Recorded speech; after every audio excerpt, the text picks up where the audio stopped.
I don't know. Quick, lads, the internet's on fire. Michal, go get the water. Just a big ball of water on all over our monitors, yeah. Oh, aye. Right. Check my channel there. The Tudor and the downfall of Gaelic Ireland from 1530 to 1603. What a topic to be talking about today. Today and the next month. You mean we just go on. can't cover all that information in 2 hour live? Yeah. I can't be naming names though. If we're lucky, we'll finish the siege of Maynooth Castle tonight. Siege of Maynooth Castle. No, we'll just power through it as quick as we can. I'll give it a few minutes there for people to start joining in. Maybe I should have bloody advertised it more. I keep because sometimes when I advertise it more, people are more here on time, like a whip. So you know when I put out the old short saying tonight go to blah blah blah. How are you keeping, Dennis? Hi, Dennis. See, Dennis knew what to be on time. He's seen Tudor Ireland and was just here on time, like ready for the old currents and gallo glass warfare. Hope the weather down in Kinsale is nice. We actually had a bit of sun today. Oh, you had a bit of sun. I looked at the news and I seen you guys just covered in rain. Yeah, but you're looking in the wrong place.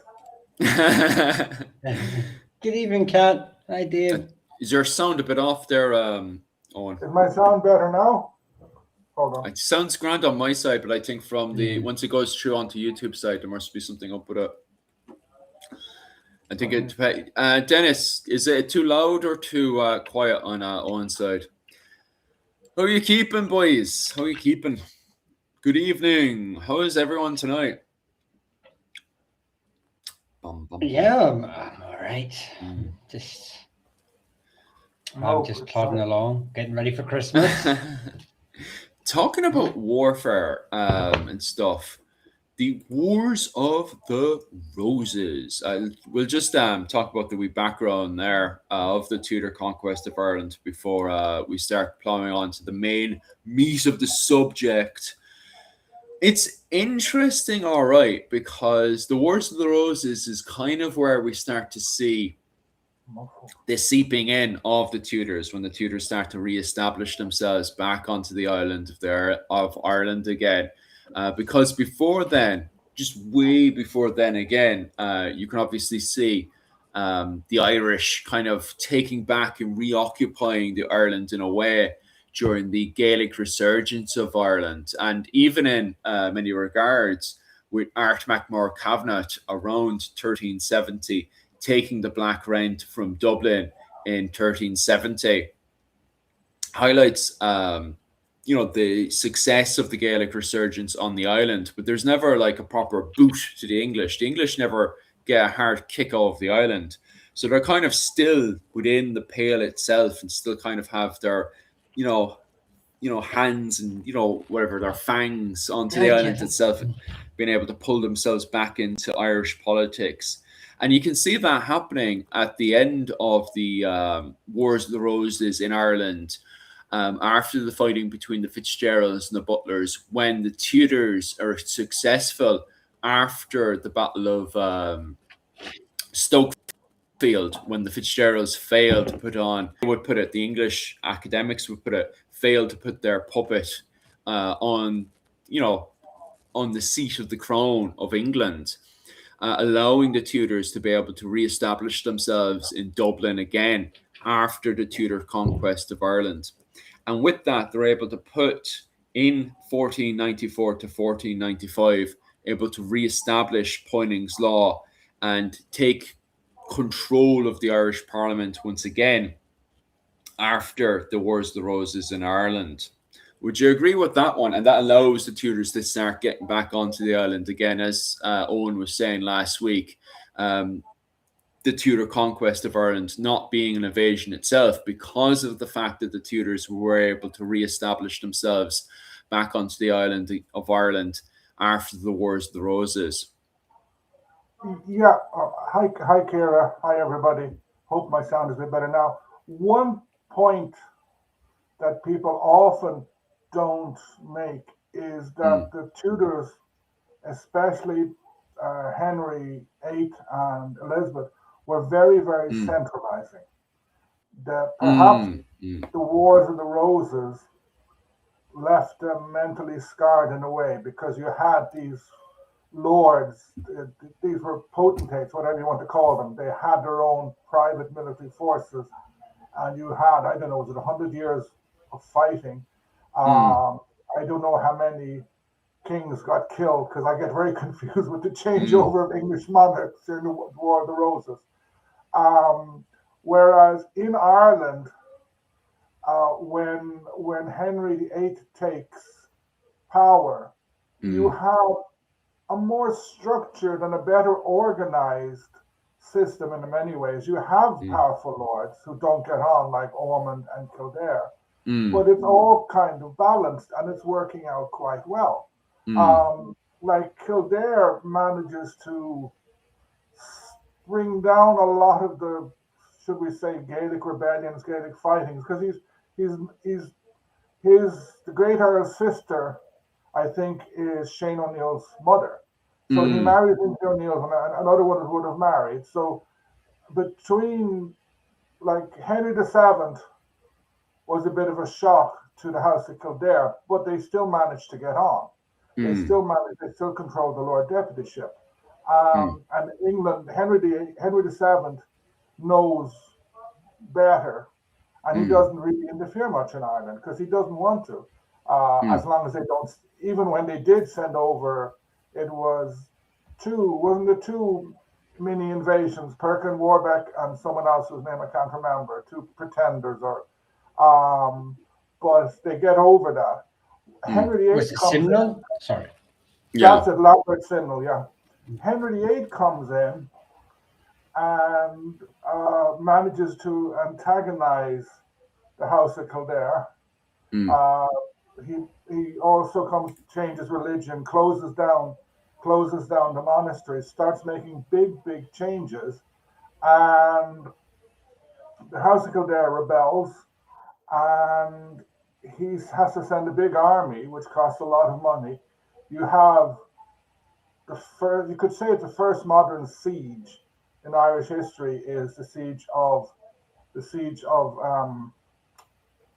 Waterford or Maynooth. Kilkenny. Maynooth. Aye. Uh, and it takes a year or so, despite the big army, it takes a year or so to crush Kildare.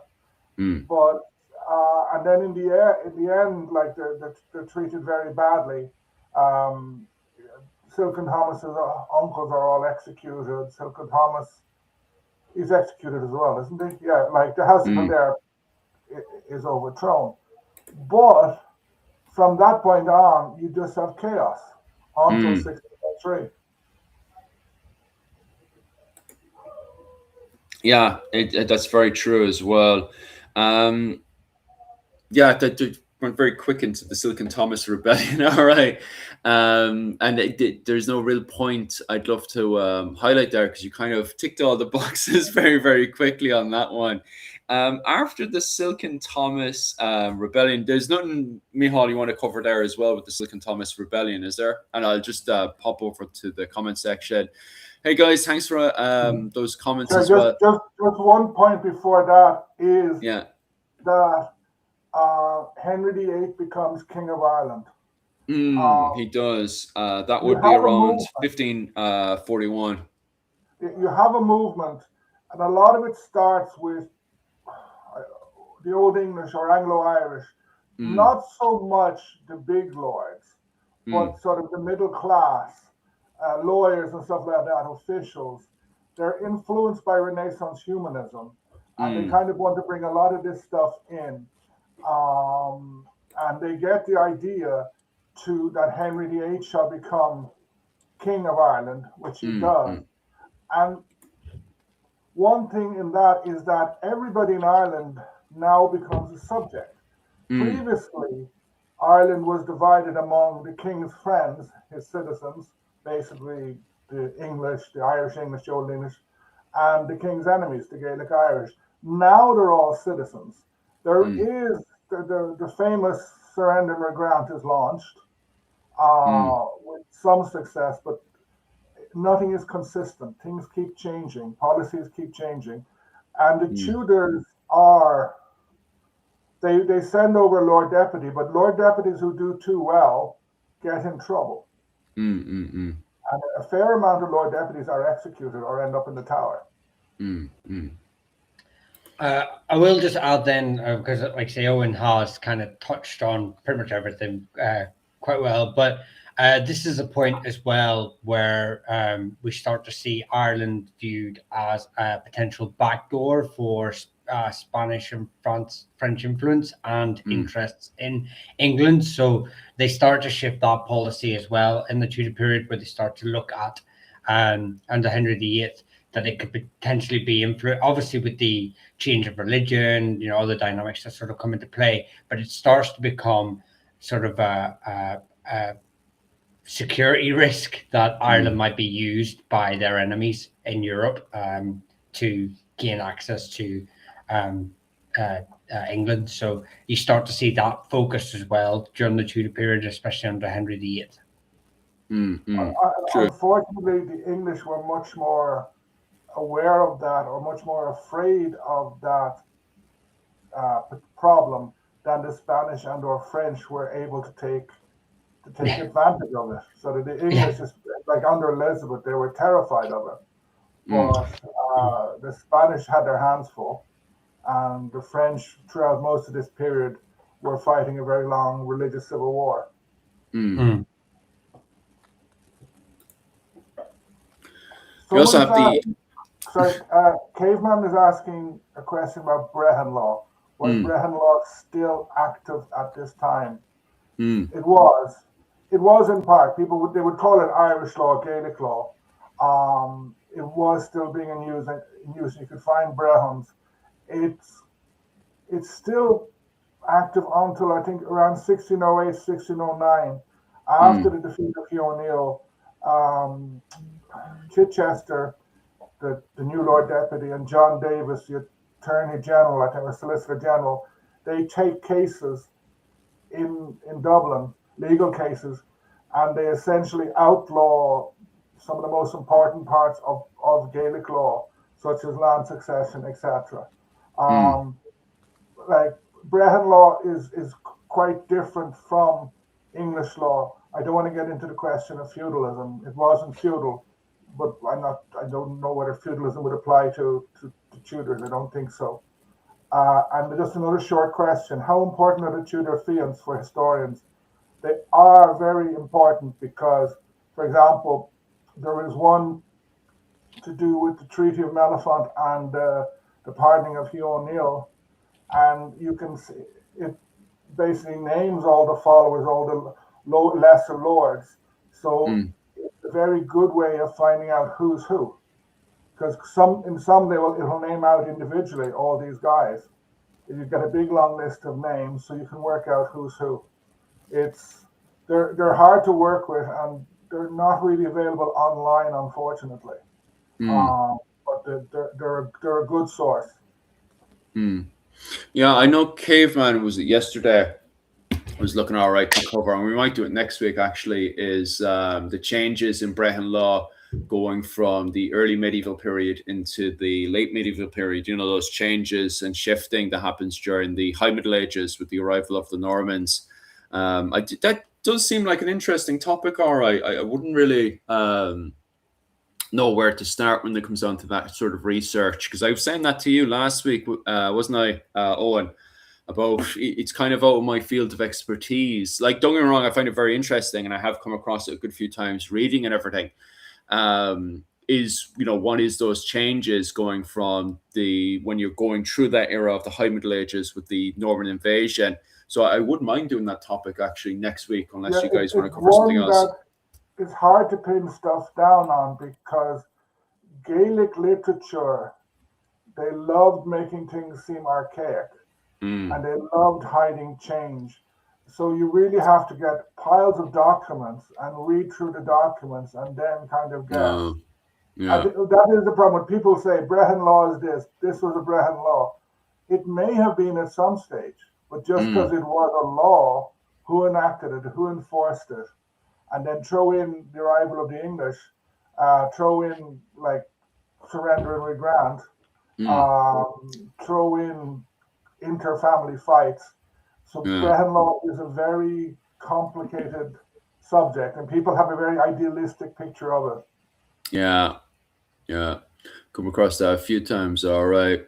Yeah, the term bastard feudalism. I've seen a few academics use that term as well, being applied when it comes down to the High Middle Ages. And it's something I kind of sort of agree with. And the reason why I've kind of thrown around the word bastard feudalism is the way that when the Cogan, Fitzstephen, and de Clare, and also de Lacy, when they come in there, they're trying to enforce their kind of English system. And I know people will turn around and says, well, feudalism didn't really fully work in England and at France at the time as well.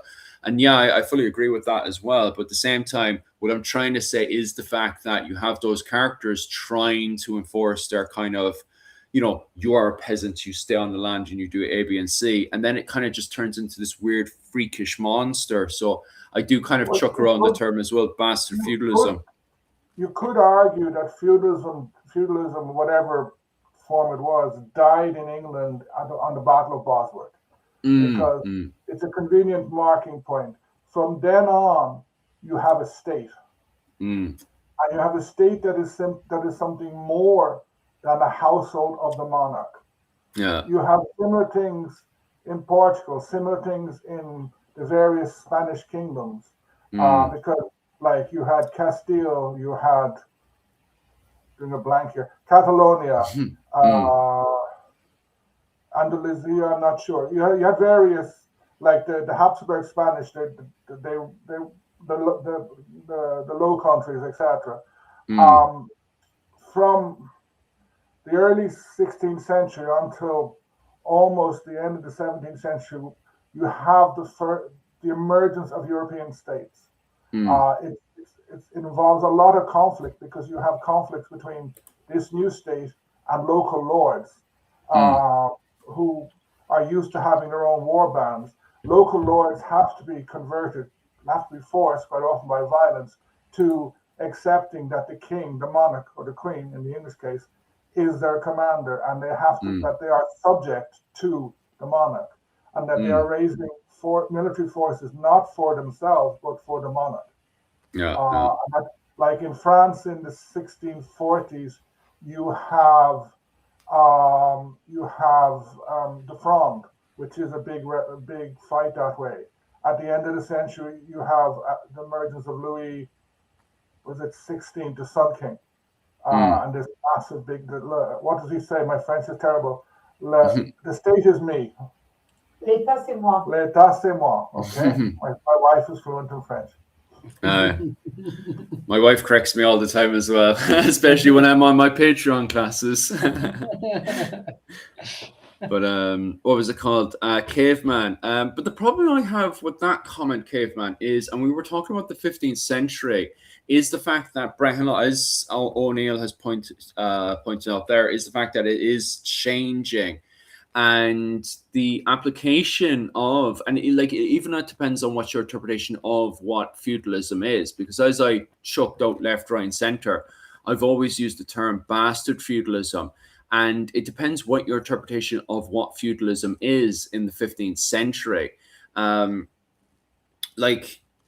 do believe that there is some form of application, as Robert Grisha pointed out there is some form of appliance of that kind of feudalism within influences of feudalism going into O'Connor and O'Neill territories during the High Middle Ages, during the Norman invasion of Ireland, and then going into Brian O'Neill's revolt and the Tomad Wars. There is a level of that influences going in, but I'd still highlight the fact that it is it's not like, and I know people who say, well, it's not perfect in England as well, but it's definitely not perfect in Ireland. And I definitely would use the term bastard feudalism and the influences of bastard feudalism going into O'Neill and O'Connor territories, during the High Middle Ages.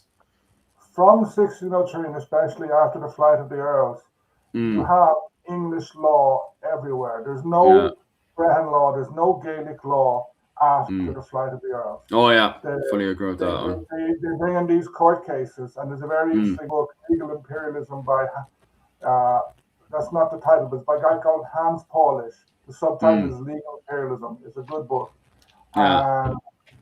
It's the Brehon law system was under severe threat in the second half of the 16th century.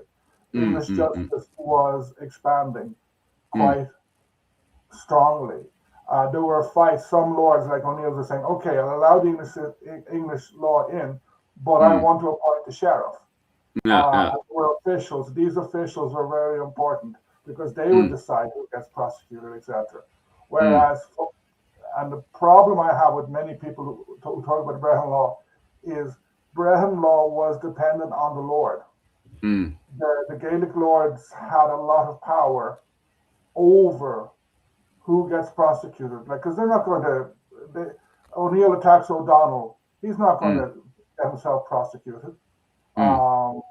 So, but I think we can return to that another day. We better move on with the Tudors. We'll see about talking about next week. Somewhat, anyway. As you said, they're a very difficult topic to cover. But reform of the church, that's the next bit. We've got the boys rocking up the reform of the church in Ireland. What's your views and takes on the reform of the church and its arrival? I know Henry VIII just rocks up and starts smashing churches.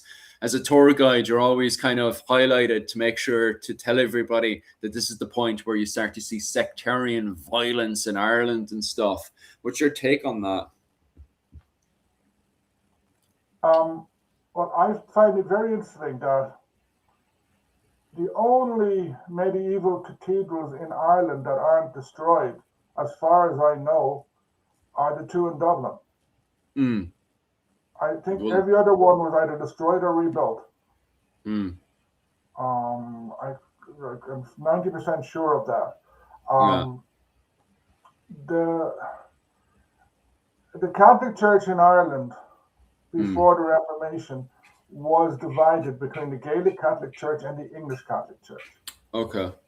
And when you say English Catholic Church, is that for, okay, we'll take Desmond Fitzgerald because I love him so much. Would the Desmond Fitzgerald be in with the English Catholic Church or the Irish Catholic Church, or was that kind of a blur? Well, okay, so the Archbishop of Armagh, the Primate of Ireland, he tended to be an Englishman or appointed by the Lord, someone in the English government in Ireland, sort of.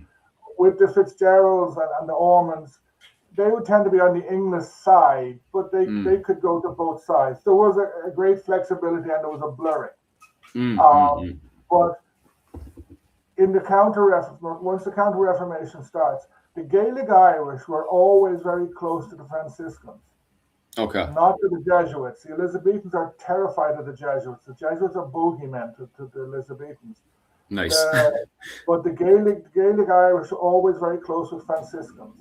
So if you're looking at a ruined church in Ireland or an abbey and it's Franciscan, it's a very good chance it was paid for by a Gaelic lord or Augustinian to a lesser extent. If the Jesuits were much closer to the Old English. The Reformation in Ireland the Protestant Reformation was a failure. Yeah. It definitely was. Yeah, it was a complete failure for various reasons, including the Irish church was poor. And they didn't get good quality people coming over. A lot of the people who were appointed were government appointees, and they were making money and they were staying in Dublin. They weren't going out to the wilds of Wicklow or the wilds of Kildare. For sure.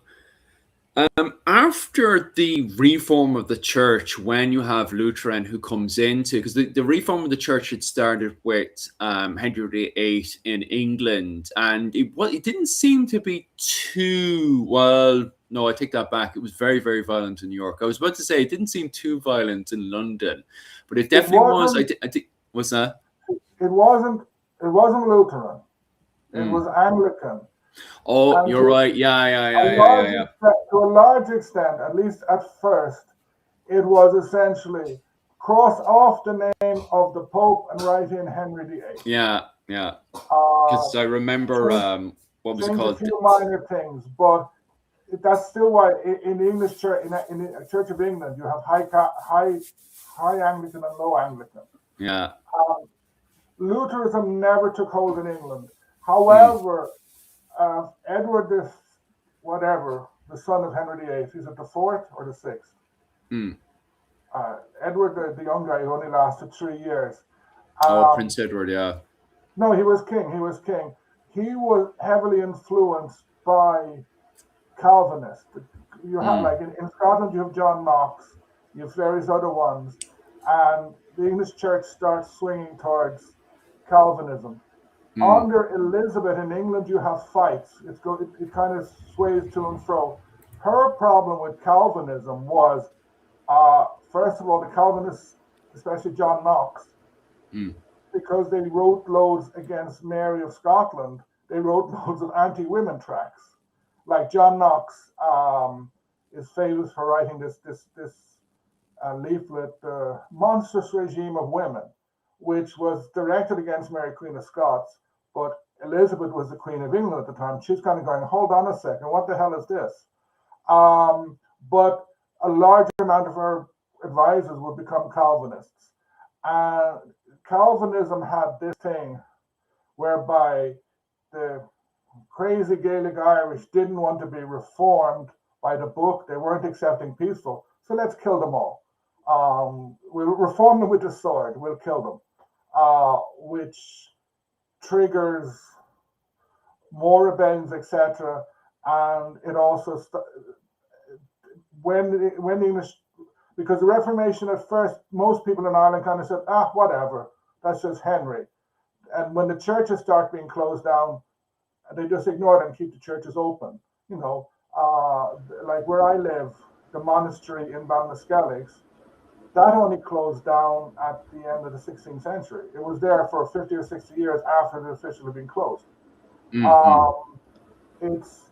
But when the church starts going more Calvinistic, and then the Catholic Church launches the Catholic Reformation, people in Ireland, I think the first one will be Fitzmaurice, the cousin of Fitzgerald of Desmond, they pick up on the idea and say, hold on a second, we can use religion and nationality as a way of getting support against England. Yeah, it makes perfect sense. We'll take on any questions as well as we're talking through the stuff. Basically, we're covering the Tudor conquest of Ireland, but we're just kind of speed running it as quick as we can. Michal kind of fell in and out there, dragging back in. As we're speed running through that, guys. Wasn't dragged off to the Tower of London. That's it. They're under me.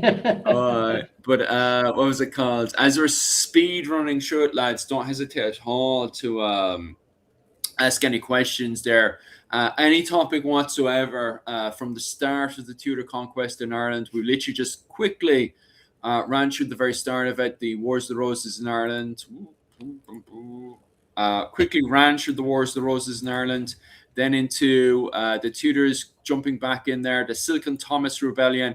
We've literally just basically gone through the surface of the reform of the church in Ireland, how Henry VIII went off then and crowned himself King of Ireland around, 1541.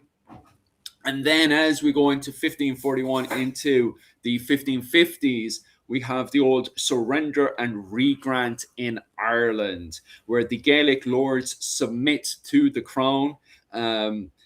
They receive English titles and lands under the English law, and they have to abandon Gaelic customs and start using English law and accept royal supreme control. Theoretically. Oh, yeah. Expand on that one, please, Dr. Owen O'Neill. When Henry II came to Ireland, Rory O'Connor bows before him. Yeah, I'll be a good boy. I'll be your subject. Was he? No. True. So surrendering the grant is a great idea of the Tudors in principle. Oh, we'll convert all these Irish lords into English lords. So they gave them titles. With the exception of the O'Briens, the Earls of Thomond, and then some of the Inchquins, etc. They didn't anglicize. The anglicization, in part because the Tudors they weren't consistent about this. Like Donald McCarthy Moore, he became the first and only at that stage Earl of Clancair. And changed one bit. He just used his position in a way to help him do some dodgy financial deeds with Valentine Brown. Con Bacach O'Neill, he was still an O'Neill lord, and he just used his position, and then that caused a civil war, an O'Neill civil war, because Con Bacach, for reasons that seem a bit obscure, chose his son Ferdacha or Matthew as heir, whereas Shane said, no, that should be me. And basically killed, I think he killed Matthew. There's a civil war and Con Bacach is basically overthrown. And then Shane O'Neill wants to become Earl of Tyrone, but he never does. And I don't want to go into the Shane O'Neill rebellion yet. So it was an idea. Gaelic lords loved the idea of getting English titles. And they loved getting a piece of paper that said they owned the land. Because this gave them ownership. One of the big differences between Gaelic law and English law was Gaelic law you kind of had to be on the land and using it to own it. Like English law, Henry II gave my great grandaunt of Cork County in 1200. Oh, so really? he did. I forgot to tell you that. Yeah. So in 1550, I rock up in the court. I say, "Hey everyone, I actually owned all these lands." And I can slip a fiver or a tenner to the local judge, and you say, yes, you do. The Irish don't like that, and it makes land ownership very dodgy in Ireland for a long time, until the 18th century. It's a serious cause of problem. Whereas if you're made Earl of Tyrone, on the charter, it actually will say that you own all of this. And the Irish lords, they're a bit more clever than the English imagined, because they would write say O'Neill, I'm pretty sure in his charter he got put down that he held all of Derry, he held Fermanagh, etc., whereas he didn't.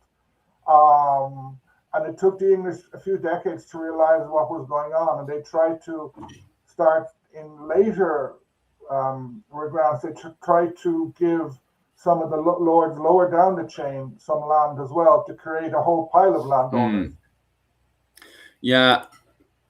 For anyone who's lost there, I do apologize for that. We're just kind of skimming through as much as possible. So if you're lost in the conversation, definitely ask your questions below. We do that. I think that's one of the problems when you start going through things very, very quickly. It's easy to lose people, all right. But if you are lost and there's any questions that you have, if you can come up with anything, definitely comment below. I know we're going very, very fast, so it's even quite difficult to try to jump back on again. I'll just quickly go through some of these questions there, because there were some. Well, I just want to, before you, interesting ones, all right. Were these Calvinists affecting Scotland as well as Ireland, given they also would be a part of the Gaelic world, or did their time not come until King James? I'm assuming that's King James of Scotland coming in there. Yeah, the Church of Scotland was Calvinistic. Basically, there was a Calvinistic revolution in Scotland in I think 1550s or 1560s. It was a long period. It was a long period of turbulence. That was with Mm, Mary getting thrown in jail and then fleeing into England. Uh, mm, and then from then on, the Church of Scotland is Calvinist. mm, Not everybody in Scotland is Calvinists, and especially in the Highlands. I think I know in 1745, some of the mm, Highland clans were Catholics, some were Anglicans. mm. Whereas I think the majority of lowland Scotland would have been Calvinist, and the Church of Scotland to this day is Calvinistic or is Calvinist. They don't have bishops, and Mm, the bishops caused the war in 1638 mm. because Charles II wanted to put bishops back. Ah. Just backing into this one here off Caveman. Were there guns in heavy use in the military at this period? I'm assuming you're talking about because the thing is that the Tudor conquest of Ireland goes on for ages from 1534. Sorry, yeah, 1534 all the way up to 1603. And the thing is, you see so much development happening, not just in Ireland at the time, but also in mainland Europe. But I would definitely agree that Ireland is, and then maybe Dr. O'Neill will trip me on this one, but I do think Ireland is keeping up to the standards that's happening in mainland Europe at the time. Obviously, not up to the standard of the French military force and the Holy Roman Empire with the Italian Wars. The Italian Wars definitely is the peak of it. And I wouldn't say at this point, Desmond's Fitzgerald's military force or Kildare Fitzgerald's military force is up to the standard of the Holy Roman Empire and what was it, the French? Sorry? Because from what I know, this like in the siege of Maynooth, the English cheated. They Yeah, go brought on.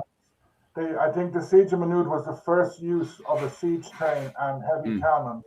Yeah. And so Maynooth got blown to hell and fell fairly quickly. Mm, Um, the use of like muskets was slower.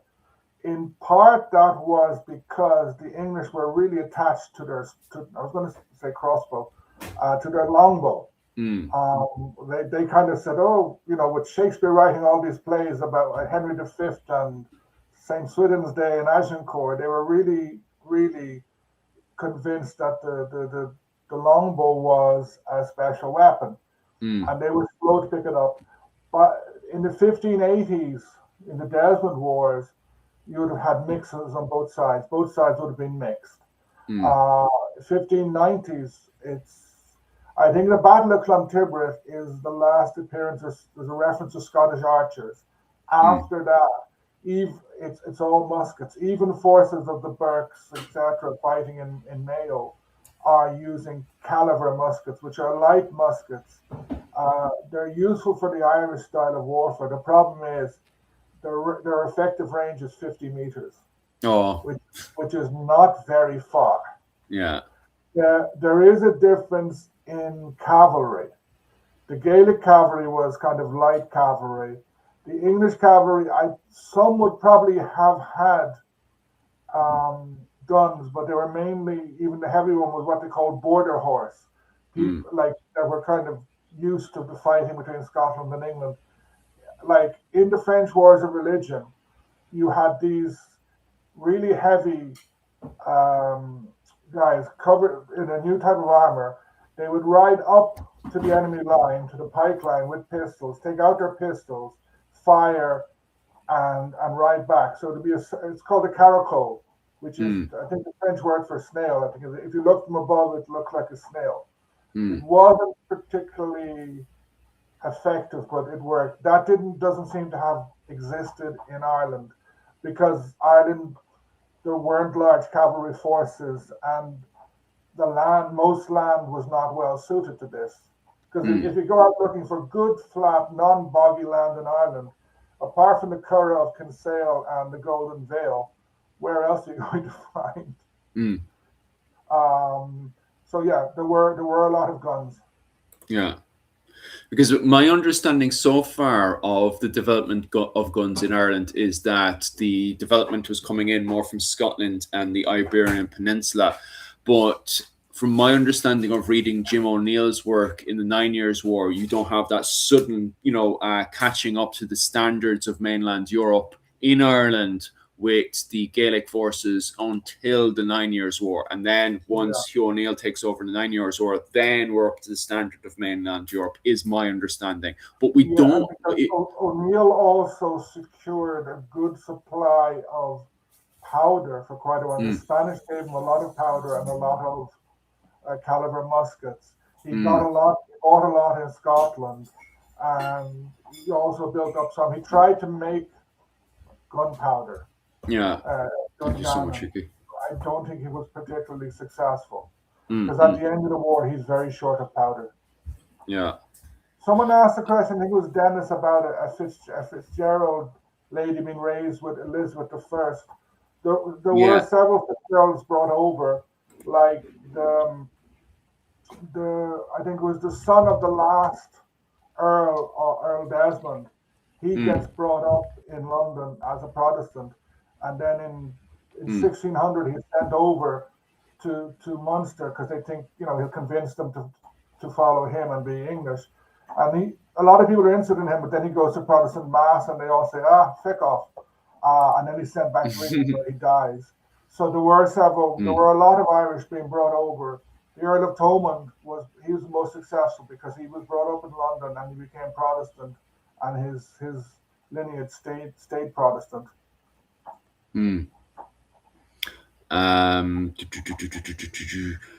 What was it called? Expand on the Lancastrian house. Could you please? I don't think we're going to go too much into details about the Lancastrian house today, just because we want to focus on. I know we slightly touched on them with the Wars of the Roses in Ireland, but I mostly want to focus on House Tudor today. I don't want to sound rude or anything. It's just it's kind of House Lancaster kind of gets bounced out of it during the Wars of the Roses. You have the Tudor. From once Henry VII is crowned, you have the House of Tudor. Lancaster is no longer really used. Yeah. But, there's an interesting question from Batteries. How were mercenaries paid? How were mercenaries paid? Was it land primarily? What if they didn't want land? It would have been a mixture of things. There's actually a proclamation of Hugh O'Neill's whereby he says, like, he gives a rate of pay per day in money. He probably didn't give them coin. He would have given them the equivalent. They would have all been entitled to receive food and stuff. Some might have got money. If you were one of the MacSheehy Gallo glasses of the Earl of Desmond, you probably got paid in some coin. Like, especially, I presume once a year you got given some money. Land, you wouldn't. Some of the very, very top ones would have got land.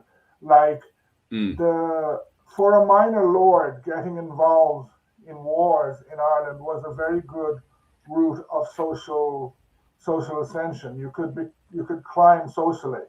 Like there is Dermot O'Connor was a nobody, a very minor O'Connor noble from Connacht, and Hugh O'Neill sends him into Munster in 1598. He ends up marrying the daughter of the last Earl of Desmond, and he's doing very well. But then he gets involved in some shenanigans with the English, and he goes back. But he rose quite well. Another example is Tyrrell, Captain Tyrrell, who was a marcher lord, becomes one of O'Neill's best commanders, survives the war, keeps his land, and lives in Ireland until I think 1640 he died. Yeah, that's something that you see all through Tudor England as well. Just the whole shifting of minor lords and merchant classes rising to nobility and higher echelons of nobility. So it's a complete change. It's a bit of a. I think there was a quip made in the English Parliament, or British Parliament at this time, more towards the Spencers, saying, and a lord from a family that was, maybe 100 years old or whatever, sort of made a quip towards the Spencers, who actually were involved in sheep farming or something before that. And then during the Tudor period, had sort of been raised to you have Princess Diana, who famously becomes, the mother of the ruling monarch of England. Basically it sort of tried to make a joke at his expense about how he's modern compared to them in nobility. And it just comes from that period, obviously, where Henry VIII completely changes the whole system effectively. Anyway, I'll just make a slight comment there to Ned Kelly. Ned Kelly, would you go off there and fight with Wayne, will you? Wayne's the man you should be talking about when it comes down to Australia. I say Austrian there, but what was it called? Australia. My tongue is tripping over like this. Not tomorrow. Australian Irish history. Wayne is the man to be talking about there. So go have a little argument with himself there over on Facebook. He's over on Facebook on Clans and Dynasties most of the time. So and that's the same with the other Australian Irish. Head on over to Clans and Dynasties on Facebook. That's mostly where the Australian Irish hang out when it comes down to medieval history for sure. And that's Mihal's channel as well. And definitely subscribe over to Mihal's channel on YouTube as well. Although you don't have to, when you're live streaming, do you have many Australian Irish, Mihal? To be fair, it depends on the stream. Depends on some of them are mad all over. I don't have time to really ask where everyone's from, but there's a couple. Like I say, Wayne would be very good for rounding them all up. Yeah. Like a sheep herder. But I will pop back over to the main topic at hand again with the first plantation. So of course Henry VIII goes off and dies on us. Poor man. He was so fit and healthy. I don't know what happened, to be honest with you, but he passes away at a very young age, and he ends up having no. He has a success, as you said earlier, he male heir for a short period of time. He dies off, then he takes over for a very short time as well before he ends up getting the old chop by Bloody Mary, as she's called. I don't think she's counted as an official. Oh, don't even have to talk about her, so that's grand. Yeah, because she's only 7 days or something. It's like it's an attempted coup. It's an attempted coup. Yeah. But then you have Mary. Oh, yeah. Bloody Mary herself. But tell me this. What happens? Because we have allegedly from 1556 to 1560, she allegedly is one of the first people seeing the first plantation into Ireland after deposing the O'Moores and the O'Connors. What the hell happens there? I thought she was one of us. I thought she was a good Catholic woman. What happens that she's deposing the likes of the O'Connors and the O'Moores? Ireland, the Catholics in Ireland were bitterly divided between, like, the Old English did not want to be Gaelic. They were Catholic, but they saw themselves as English and therefore civilized. They believed that the Gaelic Irish were in need of reforming, of being civilized, of being cultured under their leadership. And they fought with them constantly. And I don't know the full details of this plantation. It was the first plantation by a Catholic monarch. But you will find, like, Northern England was heavily Catholic until the end of the Tudors.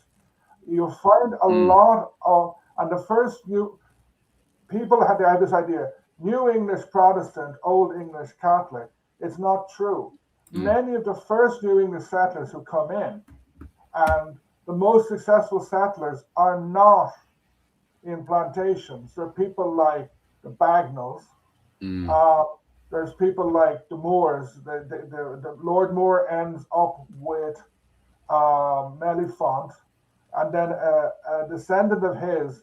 There's a picture that's always appearing on Facebook of a ruined mansion with trees growing in it. That's a Moor. It's in Connacht. When the French arrived in 1798, they made one of the Moors president of Connacht. And I think there's an Earl of Drogheda or something at the moment who is distantly related to them.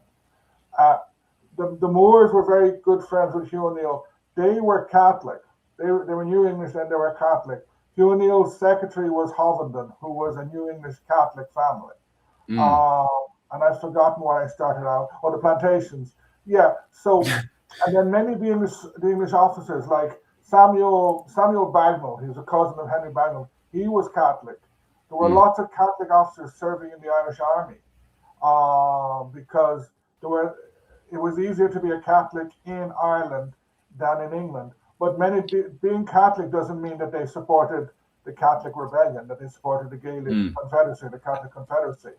I just want to, sorry. Go ahead. No, I just want to, when Philip's sort of unsure as to why, the O'Moores and the O'Connors are just based there, they actually rebel. So that's why they actually deserved it. What? Get out of it. Yeah, I mean, from the English point of view, the O'Moores, they've rebelled in 1556. So then this causes the implementation of Mary I plantation of Laois and Offaly. Primarily the O'Moores and the O'Connors are sort of pushed back, and then the Fort Protector in Portlaoise and Fort Governor, and where I can't remember, are built. It's on Dangan in Offaly. They're built to guard the settlers, and then obviously what comes with the plantation is the grants are given primarily to army officers and Old English, on the conditions that they meet certain conditions like build stone houses, cultivate the land in an English manner, arm themselves and employ only English servants, because we've got to remember at the time as well that primarily Ireland is like a financial drain on the exchequer. So the Crown's kind of hoping as well that easing off the rebellion, but they'll cost they'll ease the cost of running the country by confiscating land from these rebels and granting it to settlers. But like say, that one was largely a failure because the settlers are constantly terrorized by the O'Moores and the O'Connors. And they fail to attract enough settlers to come across, so they have to employ local Irish labour, and straight away they're violating the terms of the plantation. So ultimately, the cost of like military protection for the settlers then exceeds the sort of money that you're getting in from the revenue. Yeah, for sure. This one might be just way out there because it's just a sort of random topic. I was just going to add on about plantations. There was no real successful plantation, with the partial exception of the Munster plantation, until the Ulster plantation. But the idea of plantation is robbed from the Greeks and Romans. Okay. Because the Elizabethan elite, they were really fascinated with Roman history. They saw themselves as new Romans. And the whole idea of the Renaissance, it was this copying Rome. And so what did the Greeks do? What did the Romans do when they moved into a new area? They set up plantations, new cities. Marseille was a colony it was a Greek colony originally. So they had this idea, you have this nice organized little town, you get these English people, plonk them in the middle of all these savage Irish, and it's going to become a New England. It didn't work, but they didn't recognize that. What this is about out there for yourself, Michal, there. I'm just wondering, and then we'll just go back into the comment section again before we go into the first Desmond Rebellion. Do you know what branch of the O'Connors it was that were getting booted off the land, or is that just way out there question? What, in Offaly? Yeah, the one of Yeah, first presentation. they're the O'Connor Feelies, so they're not Mm. related to the O'Connors of Connacht, the more Okay. famous line. The O'Connor Feelies are more closely, when I say closely, I mean they come from the same early medieval tribal group as the likes of the O'Byrnes. So they are related to a lot of Leinster families, and more commonly. So yeah, they're a totally different branch. They're from the Feely tribal group. So they're not related to the probably more famous O'Connors in Connacht. Yeah. Fair enough. I just want to go back into the comment section again and cover some of the what was it called? Newer comments that's popped up for sure.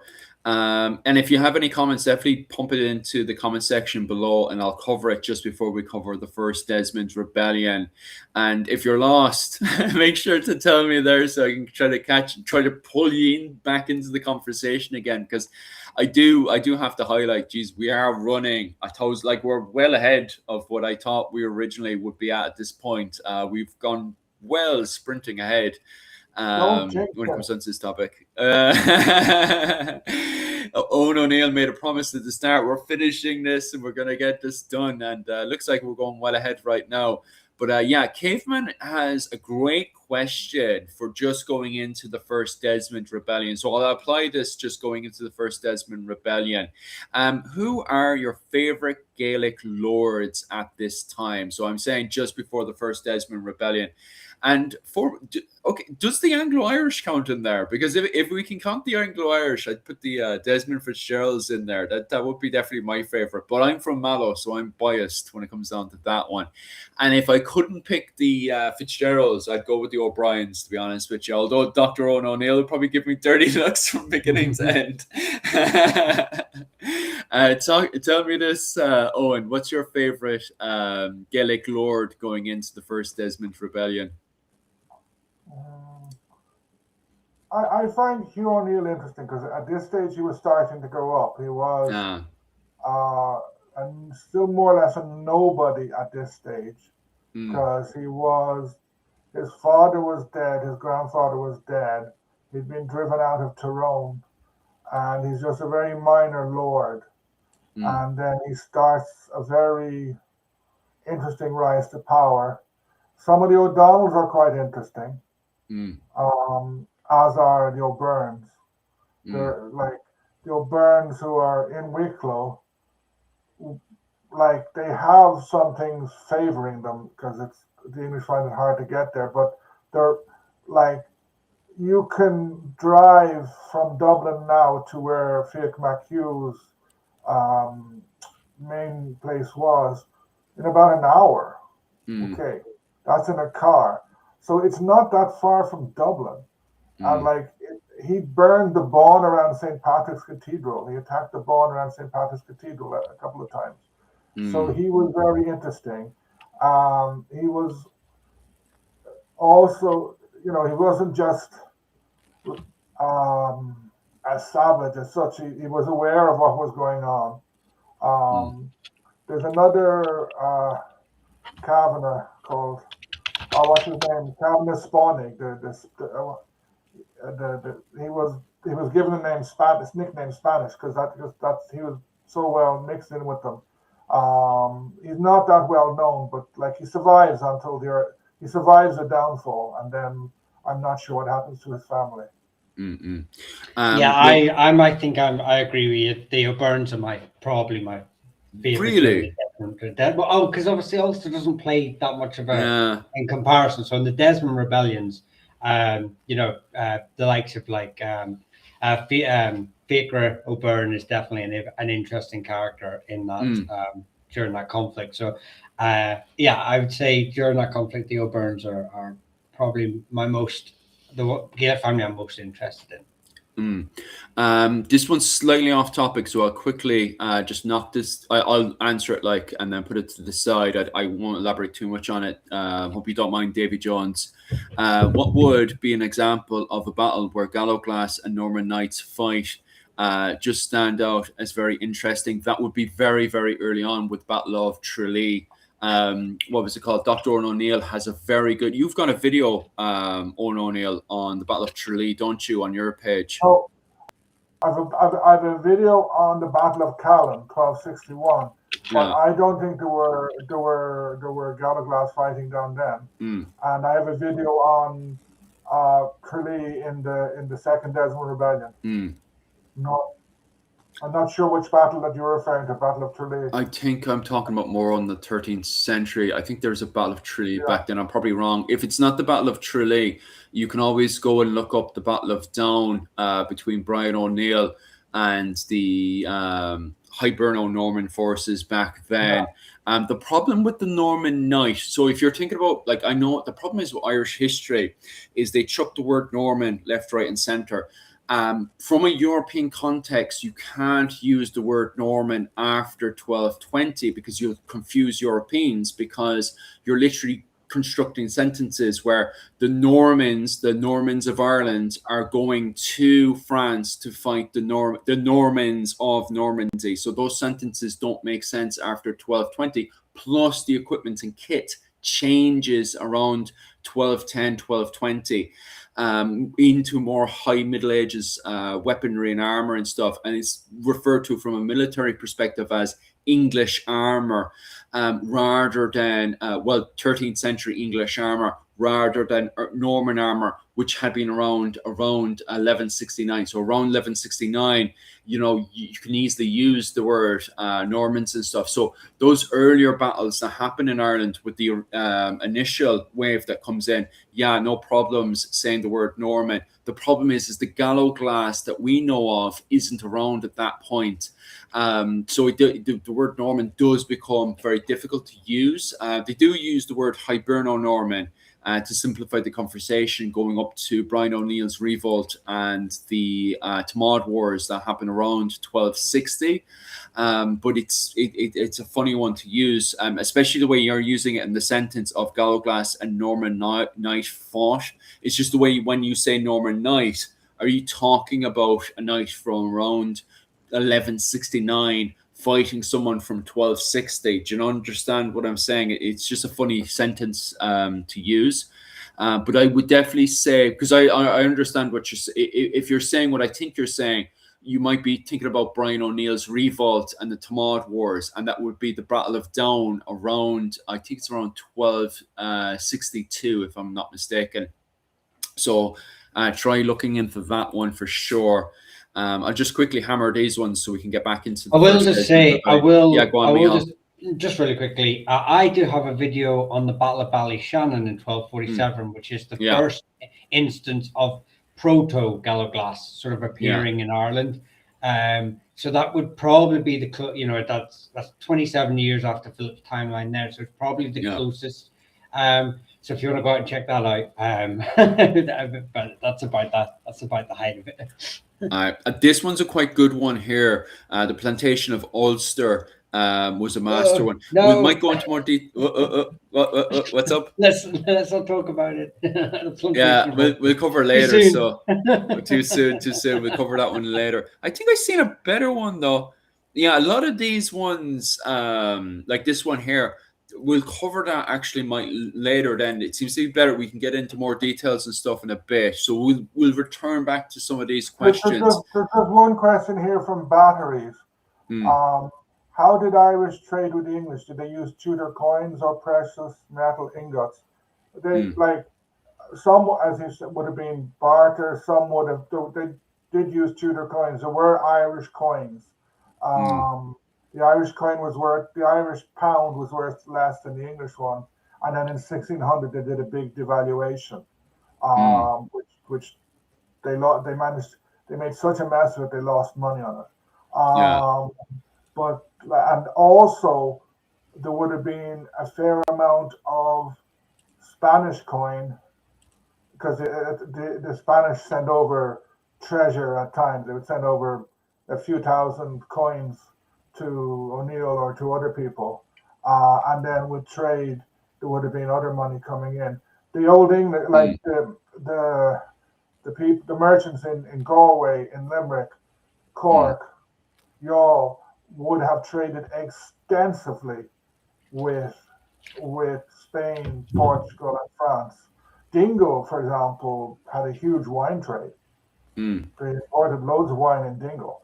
And the one of the Habsburg princes came to Kinsale in 1514 or something, or Mm. 1512. Yeah.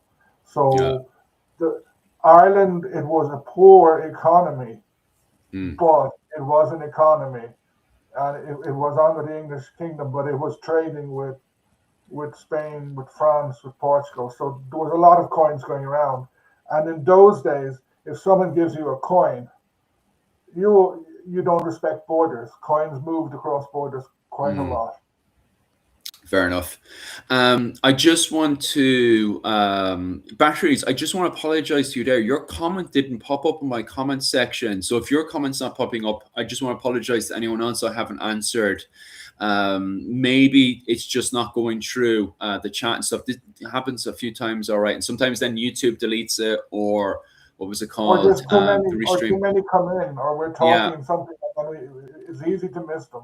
Yeah, that's that as well. So I just want to Yeah. apologize. Anyone I missed there, I just want to apologize to that one. I'm assuming what's happening is that it's on a perfect line and then I'm slowly but sure ticking it. I have skipped a few of them. Okay, I do. For anyone that's gone running ahead up to the Scottish plantation, I have actually purposely skipped yours on purpose, by the way. So I'm not apologizing for that one, but we will get back to them. So just be patient with those ones. I do want to answer this one here. And the reason why I want to answer it is because a random question: who was the last standing king of Ireland before the English came in? The thing is, the only problem I have with that one, and this is why myself and Caveman kind of bounce off when it comes down to interpretation of this one and the interpretation of what is feudalism in Ireland, and why I use the term bastard feudalism, is that Ireland, and I have to really hammer this one down, and I hope Caveman agrees with me with this one and the rest of you guys, is that Ireland is not centralized ever. I don't think there's ever, like, Ireland, it does not function like England. And I know this really annoys Churchill coming out of the Irish Civil War when he turns around in frustration and says, why can't Ireland be England? The thing is, Ireland was never, it cannot function under English style of ruling, which is centralization. It doesn't function like that. It functions in king groups, which is Ireland connected through marriage alliances, fosterage, and taking hostages. And that's how Ireland is linked together in the early medieval period. And then on top of that, you have a high king, a man with the biggest stick, who's running Ireland to a certain degree, okay? And then each one of those king groups that are connected through marriage alliances, fosterage, and hostages, all of them connected have a semi-independence within their own Tudor, okay? Which are ring forts, okay? You can literally discuss this in previous videos, and also we can discuss this in the future as well, as why Ireland doesn't function under centralization. The Normans tried to bring in centralization into their little areas that they take over, but it just doesn't function and work. And you can see that as well going into the Elizabethan era as well. So when you say king is the idea of a centralized system, which never functions. Even when the Gaelic tried to bring in some form of centralization, perhaps with King Brian O'Neill, it still just doesn't click. There is no, it's just not the system in Ireland. Ireland, if you strip it back down to the basics of early medieval Ireland, it's king groups. Ireland is connected together, and at the top you have the man with the biggest stick, a high king, but he's not a centralized high king that you would see in France or in England. And then once you get into the high Middle Ages, you get a whole load of growing pains. Then you go into the late medieval period where you have, like, what kind of system would you refer to when it comes, especially going into the First Desmond Rebellion, Dr. Owen O'Neill? Well, you had the system that you had in 90% of Europe. You Mm, had a monarch, and the monarch, in this case Queen Elizabeth, was trying to extend her power and trying to mm, reduce local powers, whether of towns or whether of local powers. Mm. And you also had a clash between two rival earls, Mm. both of whom were English, Anglo-Norman descent, Ormond and Desmond. Mm. It so happened that Ormond was Protestant, though Yeah. most of his near family weren't, and they rebelled a couple of times. In the Mm. 9 Years' War, Ormond hung one of his nephews for supporting O'Neill. Mm. Um, so you have this friction Mm. between Butler and Ormond, the same as you had between, say, House of York and House of Lancaster. Mm. And um, there is a battle, I think it's a battle of Afframe, Mm. um, which I know some English historians point at some sort of oddity, Yeah. but it's just similar to zillions of battles in England previously. Mm. Um, and then because Ormond is a cousin, a distant cousin, he's the Boleyns come from his family, and Anne Boleyn, Mm. before was the mother of Elizabeth before getting her head chopped Mm. off. So, um, favorable to Ormond, and Mm. she punishes Desmond after the battle. Desmond lost the Mm. battle and is wounded, I think quite badly, and he's carried off in a shield or something like that. And then he ends up in Dublin. Yeah, I think he actually goes to prison. Did he go to London? So he's punished, Mm. and eventually he's let out. He's supposed to stay up in Dublin, and he's very annoyed and says, "Feck that," and he leaves London. He leaves Dublin, heads back to Cork, and Mm. rebels. But he was doing what many lords had done and would continue to do.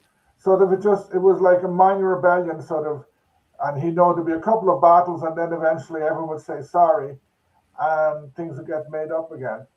Mm. At first that happened, but then things changed dramatically. Mm. Do you want Aye. me to should we roll into all the Desmonds together to get rid of them? Yeah, Or yeah. just Might as well roll through the whole Desmond Rebellion and start running because they're 10 minutes past through anyway, and then we can go into Connacht after the first. Well, we can just because you want to cover Shane O'Neill as well.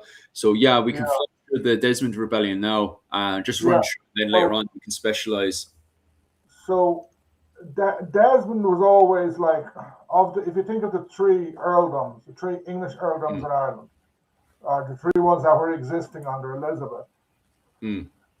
Fitzgerald, um, the Kildare, Desmond, and Ormond.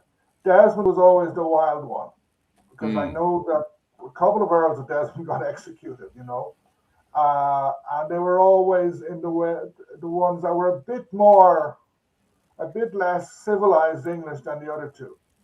Mm. However, Kildare, the House of Kildare falls, and that leaves two Anglo-Irish, Old English, whatever you want to call them, lordships. And Ormond is well in, Desmond is out. So this fight occurs. So he rebels, and his he is extremely powerful. He has a lot of land, which runs. I don't think he has Cork City itself, but it runs from up from Cork, Mm. huge amount of Limerick, not Limerick City, but like I would say half of Limerick County, if not more, and and what was Kerry then, North Kerry, and that covers some of the best agricultural land in Ireland, the Golden Vale.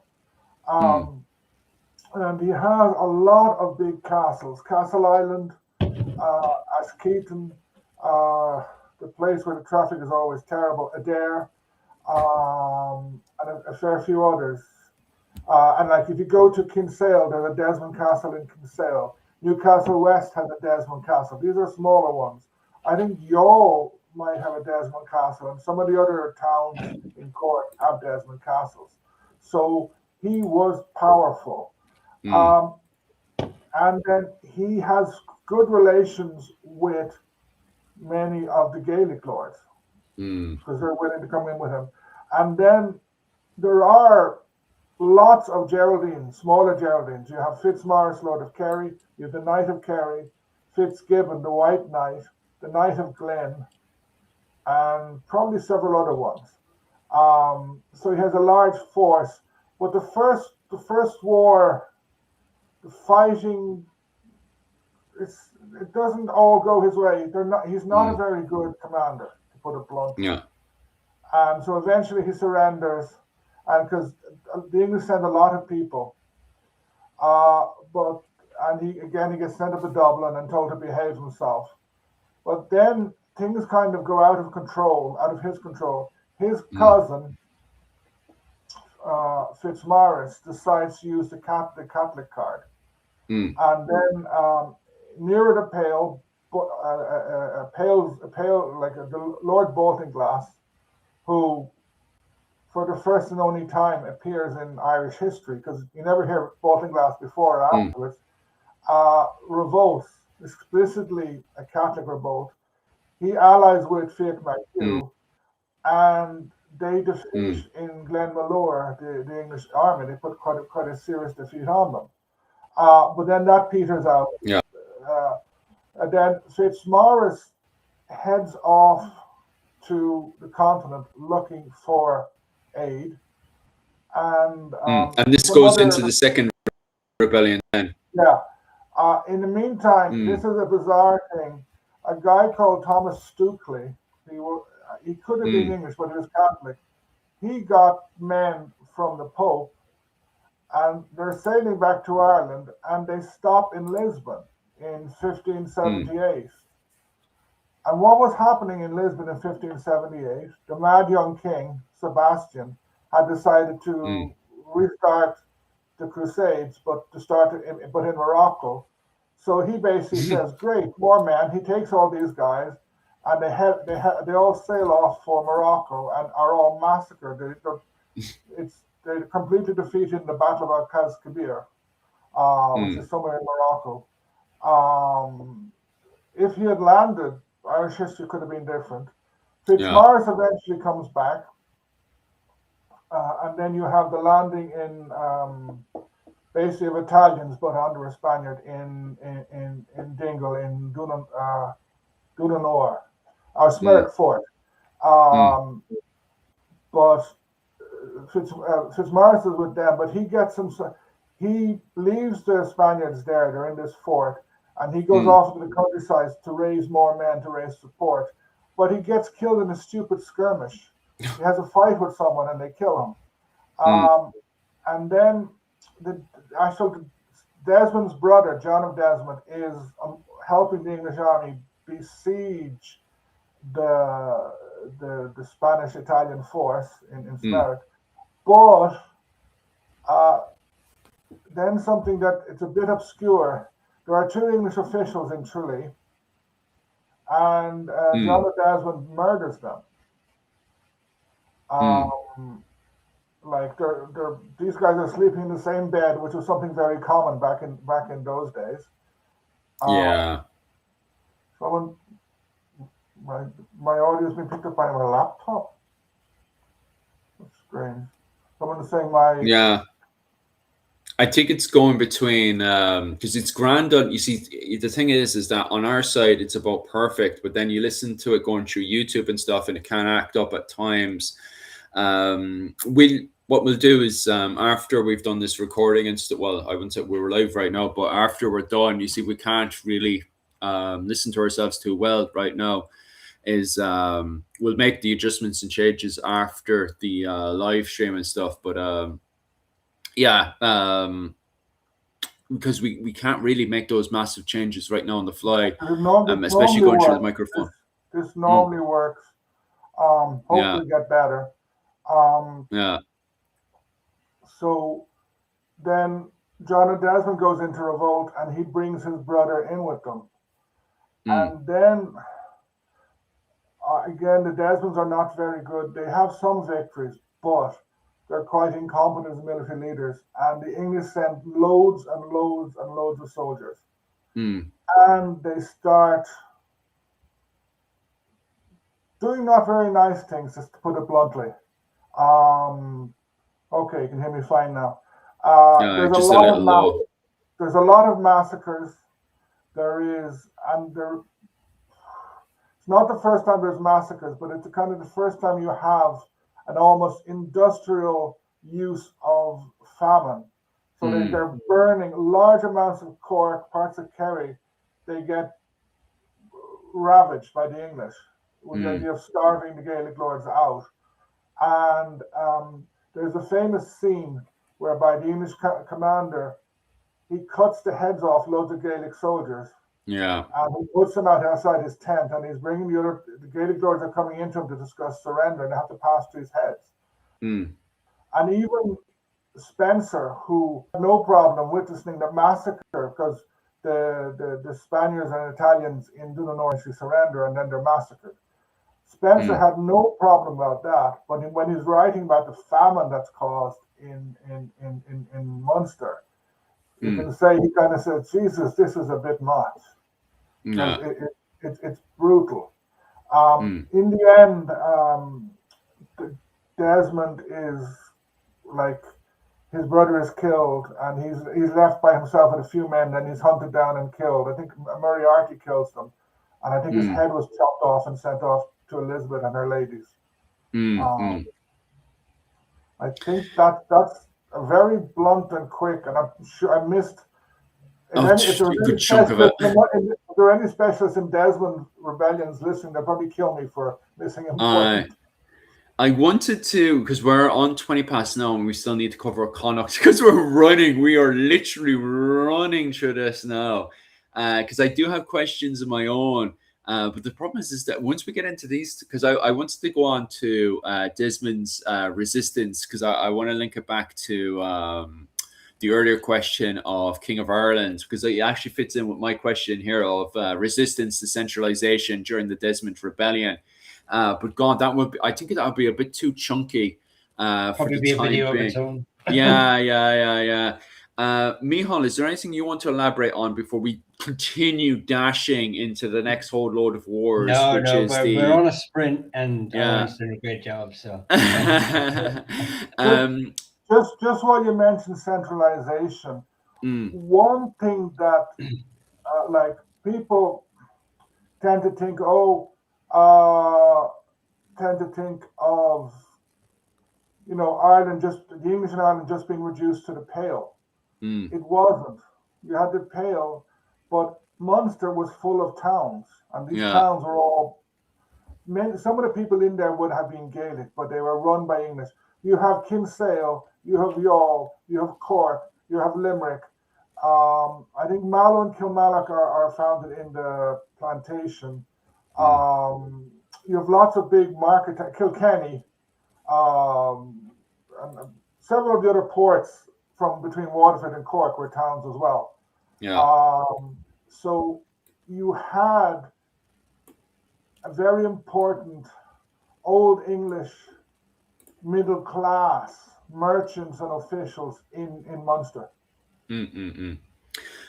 Do you mind answering? Because I don't. I think this is a grand one to ask. Is how was Dundalk and stuff at this period? I think they're grand at this point. I don't think they're attacked or savagely burned or anything at this point. I think it's going into the 9 Years' War again that Dundalk and all those regions are attacked again, isn't it?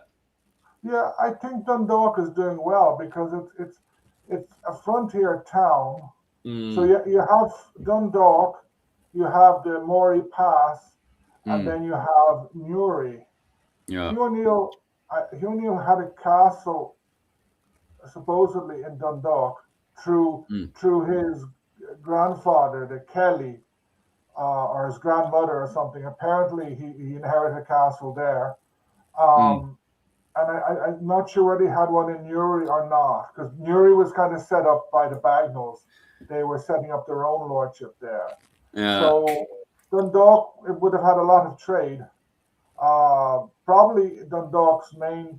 It wasn't that important, but Carlingford down the road from it was quite important.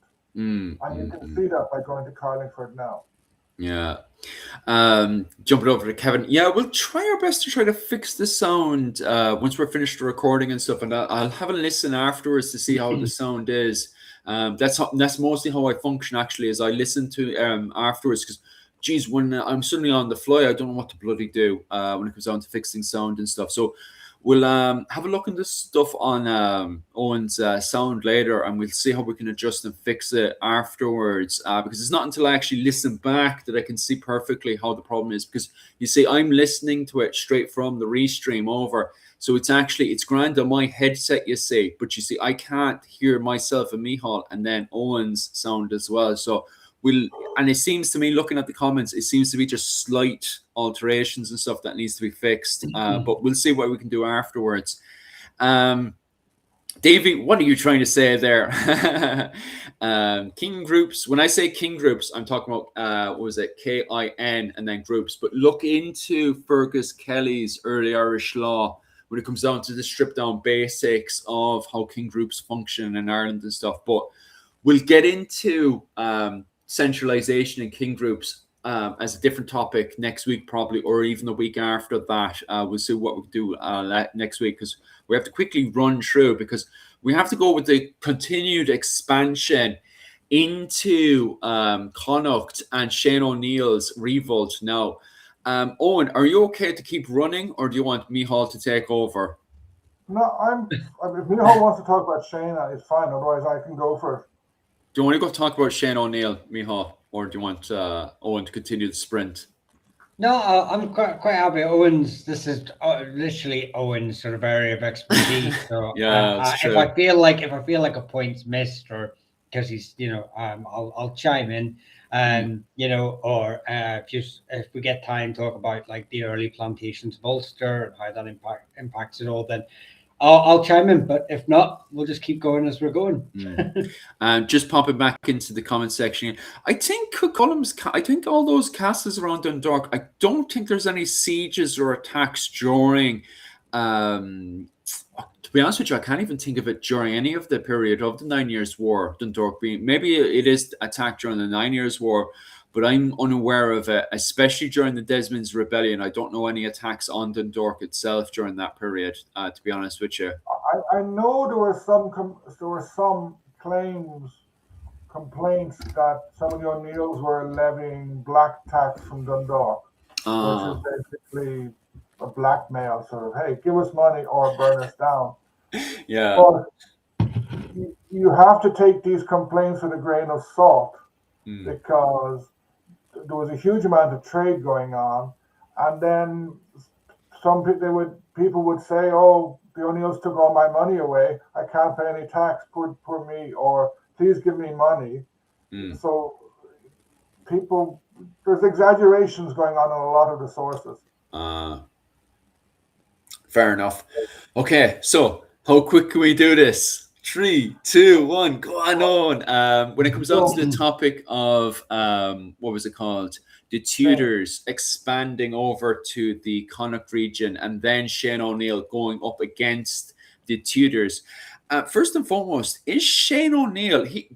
Was he a part of the original surrender and regrant? Like, is he technically speaking should be under the Tudors at this point, and it should be categorized as a rebellion? His father was Con Bacach O'Neill, who was made the first Earl of Tyrone. Yeah. But Con Bacach said, my heir, and this was part of it, they have to stipulate an heir. So the next Earl of Tyrone is going to be for Dr. Matthew, as people know by the English name. Shane O'Neill said, hey, that excludes me. And basically starts a civil war, which he wins. Yeah, nice.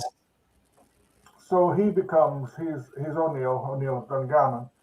And then he was quite skilled in some ways. And like I'm fairly sure that he wrote to Mary Queen of Scots and said, hey, marry me. And that never worked out because so first of all he attacks the O'Donnells and beats the O'Donnells. And then he attacks the MacDonalds, who at that stage are moving in to the kind of the northeast. And their main castle would have been Dunluce Castle. Mm. So he has suddenly, he's come out of a civil war, which the English weren't too worried about, Mm. because as long as the Irish were fighting, the Gaelic Irish were fighting among themselves, no problem. But Mhm. suddenly he seems to be very powerful. And so there's Would it be various true to say that he has a force of 8,000 men? Because I've heard that number being chucked around with both Hugh O'Neill and Shane O'Neill at that point. I don't think he had 8,000 men. Mm. Hugh O'Neill didn't. Um, it's he had several thousand because people had funny ways of counting and everything is exaggerated. Mm. Um, so there are various negotiations, and he even goes over to London for a while, Mm. and he stomps up there, and everybody's playing a role, like he's playing barbarian chief, etc. Sort of, and the English kind of love it. Oh, this guy in fancy clothes stomps up. I know there are some famous recent drawings of his galloglass in London, etc. Mm. But in a way, he's too politically unstable, Mm. and the English kingdom in Ireland under Elizabeth is too unstable for the two to combine.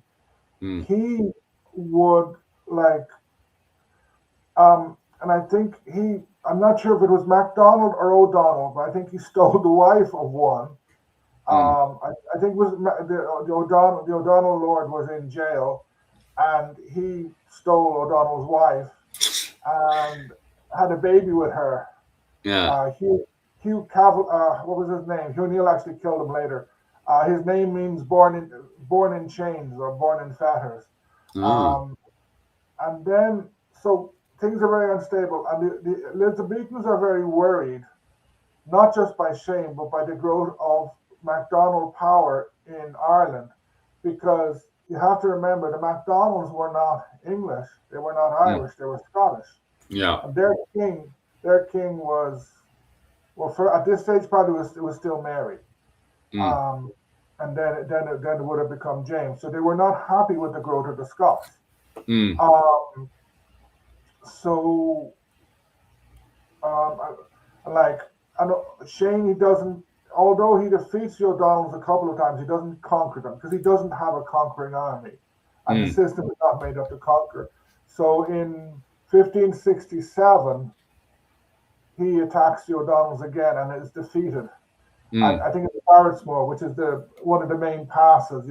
I think you go from Strabane to Lifford, and then if you're heading towards Donegal town, there's that pass. He gets badly defeated, and then so he says to the MacDonalds, "Oh, shall we make an alliance?" And they say, "Fine." So he heads off, and the tradition is having a feast, and then they chop his head off to please Elizabeth. Yeah. So he was a bit of a crazy guy, but he was in a very difficult situation. He takes power by a coup. The Elizabethans, Barnesgap, thanks, batteries. The Elizabethans don't really know how to deal with him, and he doesn't really know how to deal with the Elizabethans. Mm. And you have the power block of the O'Donnells, the power block of Shane, and the power block of the MacDonalds, and Mm. then the English. And they're all out of balance with each other. And in the end, Shane loses. Mm. That's a rapid sprint. Mm. We're getting a ton of comments asking about what was it called? We're getting a load of comments there on the casualty rates when it comes down to the both fighting in Connacht at this point, I suppose, with Grace O'Malley and stuff, and the fighting that was happening in Ulster at the time with Shane O'Neill. What was the casualty rate like at that point? Um, the final battle of Shane and the O'Donnells, it seems to have been quite high Mm. because Shane gets defeated, and I think he's crossed the river a bit, and I think his back's to the river or something like that. So in the end, I think his forces are slaughtered. but that was an exceptional one. With Grace O'Malley in Connacht, not much, because she wasn't rebelling. That was very much local fighting. She wasn't. She was annoyed with Bingham. Bingham and her were fighting. We will come to that, but it wasn't a big rebellion, and she was not a powerful lord. Like, she would have had a couple of hundred men. I'm trying But to another find thing it. about conflicts at this stage is a huge amount of people who were injured would die. A large amount of the wounded would die. And marching a group of men around the countryside, several of them will die. The Gaelic soldiers, because they were better adapted to the countryside, they didn't die of various diseases. The English soldiers died in huge numbers out of disease. Whereas, like, Scottish and Irish don't seem to have done that. Fair enough. What time are we on? 36. Jesus, time is flying by fast. I'm trying to find some decent questions and stuff, so definitely keep your questions flowing in there. I'll end up deleting Michal there and Rory, or what was it called? Ned, the two of you, go on, get out. What was it called? God, the two of you are mad. We'll push over. I saw Rory Gallagher play in Dublin in 1984, I think it was. Great kid. Yeah. Great lad for sure. We'll quickly just start flying over to the 9 Years' War. I have what was it called? I seen the map back in the day. I think this map now is about 8 years old now. And I remember when the BBC released this map, and I don't know if you were a part of the rant, Owen, but I remember the likes of Jim O'Neill and a few others academics just looking at this map, and just because it was the BBC released it as a special 9 Year War special for the BBC History magazine, and they had this map in it, and I to be honest with you, I didn't think it was a great map, but I didn't think it was too bad. But the academics had gotten a hold of this map, and Jesus, they were having a fit and a half. Did you ever see this map, Owen? No, I haven't. I'll put it in all of its glory there. When I first looked at it, you can't really zoom. Sorry about that. You can't zoom in. There, you can zoom in a wee bit more. But yeah. What's Dunboy Castle doing in Dublin? Just a few seconds into it, and you're already ripping, shites out of it. But yeah, it's a funny map, all right. It could have been an amazing map, to be honest with you. And the problem is, as well, the reason why Dr. Jim O'Neill was having fits on it is they were quoting from his book back in the day. And he was like, I never said anything like this, or blah, blah, blah, to the BBC. And sorry, I keep dragging up, what's his name? I'll see if I can pull. There we go. Now we can chuck Owen here. But yeah, they were referencing his work, and they were referencing work from UCC as well. Was it Morgan? They were referencing Morgan's work as well inside there. Because if you go to the back of the magazine, it says what their references and sources were. And they had Jim O'Neill's sources in there, and they had Morgan from UCC's work inside there as well. And the lads were having a fit at it, like, because the map, no, it was not for them, like. Yeah. But yeah. Go on. It's not the best map. I'm not going to comment much on it. Just before the 9 Years' War, it's worth mentioning. We didn't. So at the end of the Second Desmond Rebellion, the Earl of Desmond is dead. Yeah. His land is confiscated, and they enact the Munster Plantation, which is the biggest plantation until then. And it's quite successful at first. Several thousand planters come in. And then as well as that, you have people like Tralee is given to, I think, Denny. Like, I think Macroom is set up, or if it's not set up, is rebuilt. and there's another place in Limerick. So you suddenly have a large-ish English population in Munster. Um, and so the English are kind of considering, okay, Munster is under control because the other side of Munster, Ormond is pro-English, like sort of Kilkenny,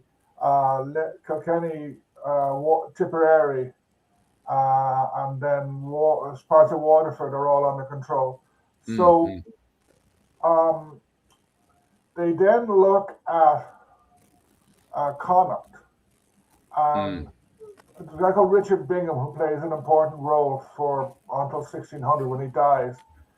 And they, jumping massively ahead, they bring in the composition of Connacht, whereby they try to break up Connacht into small holdings. At this stage, the Thomond Clare is part of Connacht, but because Earl of Thomond is Protestant and basically very anglicized, he that's kind of ruled out. So it's essentially Galway, Mayo, and maybe part of Sligo, and they try to impose these terms, and it seems to be going well. And Richard Bingham, he essentially sets up his own lordship. I think his main base is Boyle. And that this is when what's her name, Gráinne Ní Mhallaigh becomes important because she's annoyed with him and fights with him, as do several of the lords. Many of the English in Dublin hate Bingham because he has come out of nowhere and suddenly he's building this thing, so they're jealous of him.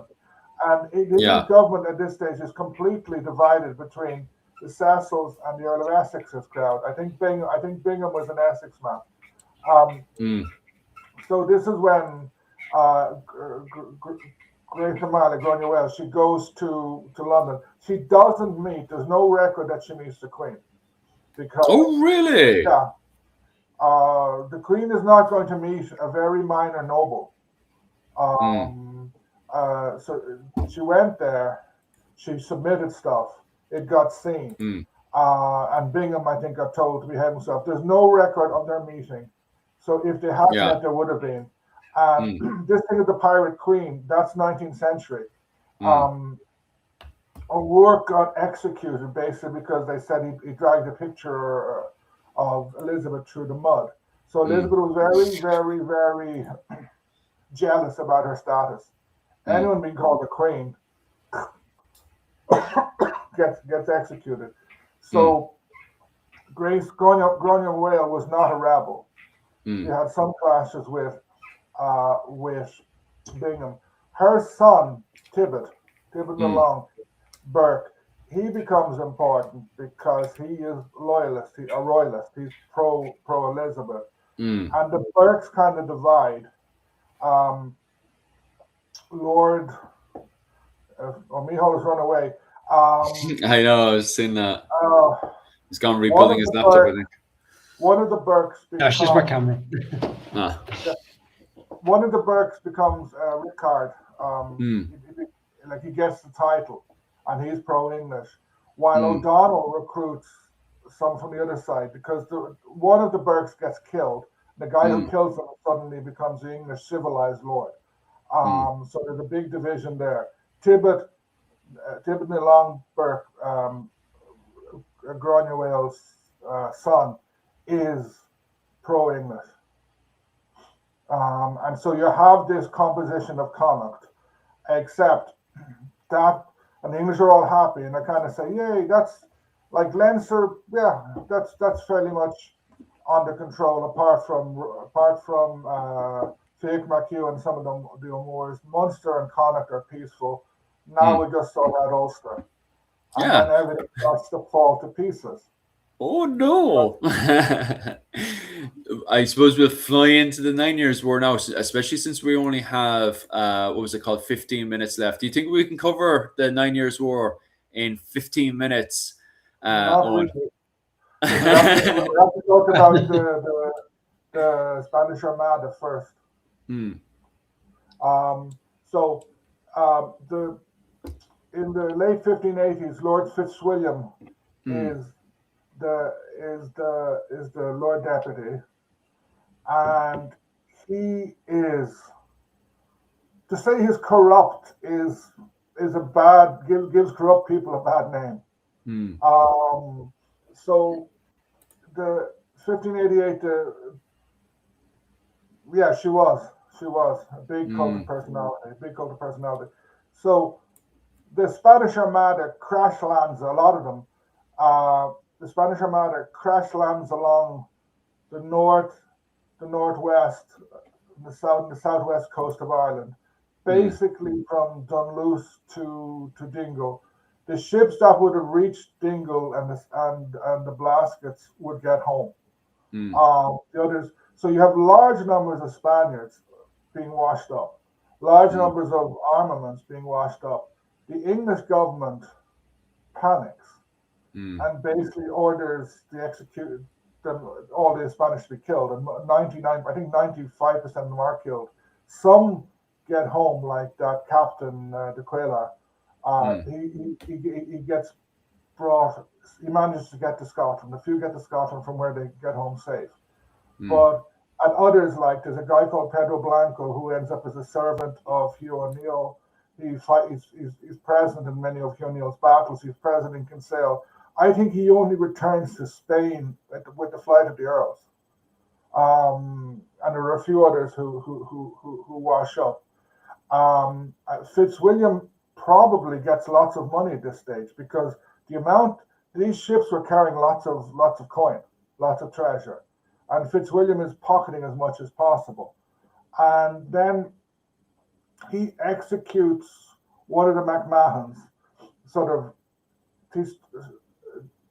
O'Neill now has become Earl of Tyrone. He's made Earl of Tyrone. He meets Elizabeth. He convinces her he's a good guy. He charms her. So he's given his grandfather's title. He's the second Earl of Tyrone. But he doesn't get on with Fitzwilliam, and especially he doesn't get on with Bagnall.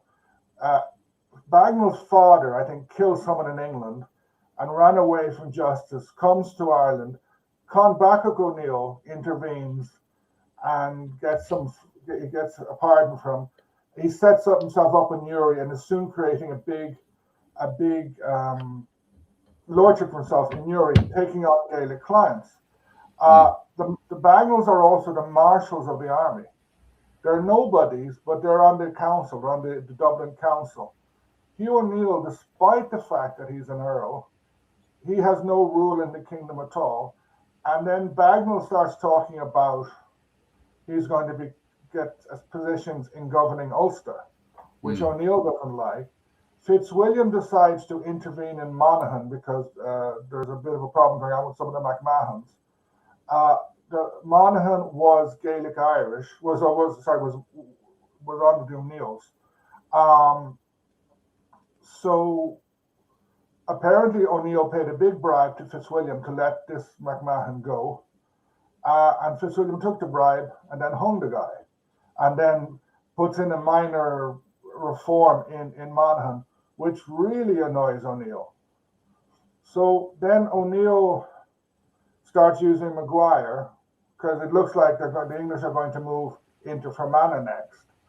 And there's kind of a mad dance, and Maguire rebels, and then O'Neill and Bagnall are supposedly on the same side, going to fight.